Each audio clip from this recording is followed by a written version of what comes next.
इमाम हुसैन ने फरमाया, अगर दुनिया में तुम्हें शिद्दत से गम मिले तो मेरे गमों को याद कर लेना, तुम्हारे गमों का वजन हल्का हो जाएगा। लफ्ज़ों में क्या लिखूं शहादत हुसैन, कलाम भी मेरा रो दिया करबला का मंजर सोचकर। गरूर टूट गया, कोई मर्तबा ना मिला, सितम के बाद भी कुछ हासिल जफा ना मिला। सर हुसैन मिला है यजीद को, लेकिन शिकस्त ये है कि फिर भी झुका हुआ ना मिला। जिनको धोखे से कूफा बुलाया गया, जिनको बैठे बिठाए सिताया गया, जिनके बच्चों को प्यासा रुलाया गया, जिनकी गर्दन पे खंजर चलाया गया।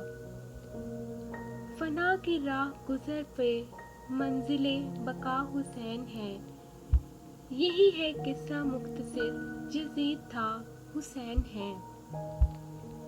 शहीदों को तो अक्सर नाज होता है शहादत पर, हुसैन इब्ने अली तुझ पर शहादत नाज करती है। कौन कहता था पानी को तरसते थे हुसैन, इनके होंठों को तरसता रहा प्यासा पानी। तपते हुए करबल में मोहम्मद सल्लल्लाहु अलैहि वसल्लम का नवासा किस तरह पिलाता था लहू अपना वफा को, वो 3 दिनों से वो गरचा था प्यासा।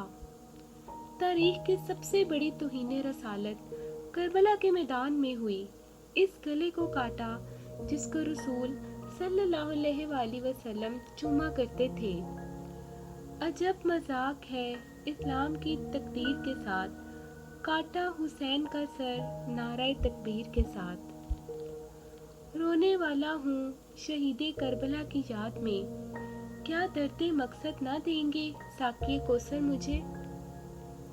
हद ही नहीं हुसैन तेरे इंतकाम की, लफ्ज़े यजीद गाली से बदतर बना दिया। कहानी बस इतनी सी है, यजीद था हुसैन है। करबला वालों के हौसले थे दीप के काबिल, जहाँ पे सब्र मुश्किल था वहाँ पे शुक्र करते थे। मैं खाके करबला हूँ, रुतबा मेरा जुदा है, मेरा एक एक जर्रा हर जालिम का गवाह है। कह दो गमे हुसैन मनाने वालों से, मोमिन कभी शोहदा का मातम नहीं करते।